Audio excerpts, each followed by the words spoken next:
Bueno, tenemos un problema de la vida real, que es hacer un flotador. Estos flotadores se utilizan para hacer estudios de corriente. El problema planteado básicamente es saber cuánto peso necesitamos ponerle a la madera para que flote verticalmente con 0.30 centímetros, ¿no?, visibles. Y bueno, ¿qué nos da? Nos dan el peso específico de la madera, el peso específico del plomo. También podemos saber el peso específico del mar o en el agua en el que se vaya a meter. Y nos dan las medidas de la madera, ¿sí? Entonces se puede decir que también tenemos lo que es el volumen de la madera, el volumen sumergido de la madera, y ya, es todo lo que sabemos.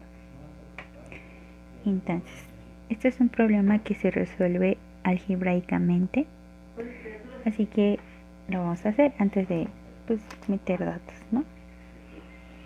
Entonces, ¿qué tenemos? Tenemos una madera sumergida, en este caso el mar. Y lo que queremos saber es cuánto debe pesar el plomo para que quede verticalmente. Así que lo que buscamos es el peso del plomo. Según la tercera condición de los cuerpos flotantes en equilibrio, el empuje debe ser igual al peso. Y también sabemos que el empuje es igual al peso específico del líquido por el volumen desalojado, lo cual también puede ser el peso, ¿no? El peso puede ser igual al peso específico del líquido por el volumen desalojado. Entonces tenemos que el empuje es igual al peso específico del mar por el volumen desalojado. ¿Y qué va a ser el volumen desalojado? Pues el volumen desalojado va a ser todo esto. Va a ser el volumen de la madera sumergida más el volumen del plomo. Entonces, el volumen desalojado va a ser el volumen de la madera sumergida más el volumen del plomo. Si nosotros sustituimos el volumen desalojado aquí, nos queda que el empuje va a ser igual al peso específico del mar por el volumen de la madera sumergida más el volumen del plomo. Después tenemos el peso total. El peso total va a ser igual a cuánto pese la madera y cuánto pese el plomo. Entonces, el peso total va a ser igual al peso de la madera más el peso del plomo. Así que lo que nosotros buscamos es lo que es el peso del plomo.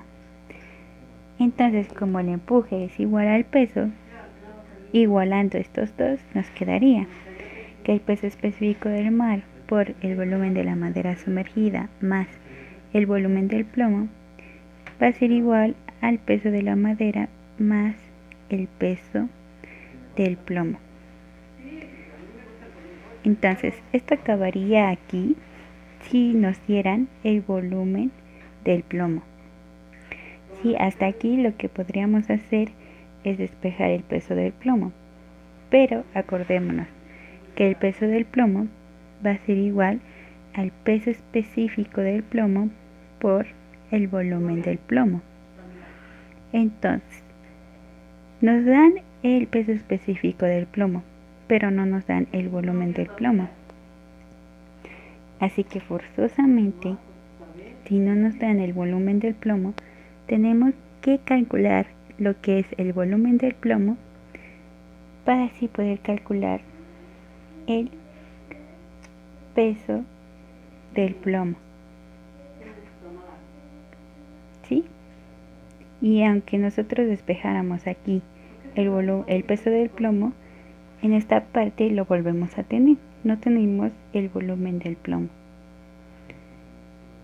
Entonces tenemos que llegar a calcular el volumen del plomo. Y empecemos.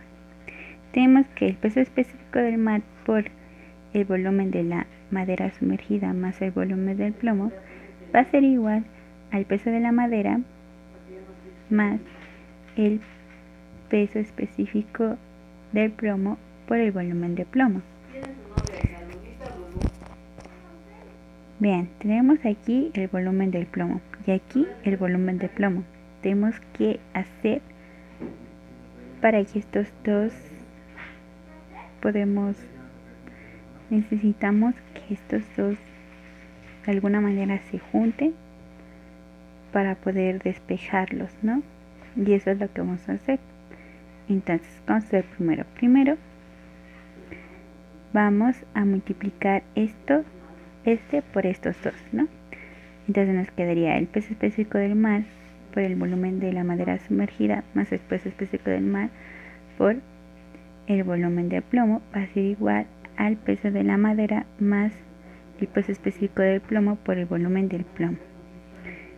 Ahora vamos a pasar este para acá, ¿sí? Porque lo que buscamos son este. Entonces nos quedaría el peso específico del mar por el volumen de la madera sumergida más el peso específico del mar menos el peso específico del plomo por el volumen del plomo es igual al peso de la madera. Ahora, solo nos queremos quedar con estos dos términos, este y este. Para que de esta manera podamos factorizar el volumen del plomo. Entonces este lo vamos a pasar para acá restando. Y nos quedaría el peso específico del mar por el volumen del plomo menos el peso específico del plomo por el volumen del plomo va a ser igual al peso de la madera menos el peso específico del mar por el volumen de la madera sumergida. Factorizamos el volumen del plomo y nos quedaría que el volumen del plomo va a ser igual al peso específico del mar menos el peso específico del plomo y va a ser igual al peso de la madera menos el peso específico del mar por el volumen de la madera sumergida. Despejamos el volumen del plomo y nos quedaría que el volumen del plomo va a ser igual al peso de la madera menos el peso específico del mar por el volumen de la madera sumergida entre el peso específico del mar menos el peso específico del plomo. Y ya teniendo lo que es el volumen del plomo, nosotros podemos calcular lo que es el peso del plomo. ¿Cuánto peso necesitamos para que la madera se mantenga vertical y dependiendo a lo que les pida que cuántos centímetros sea visible?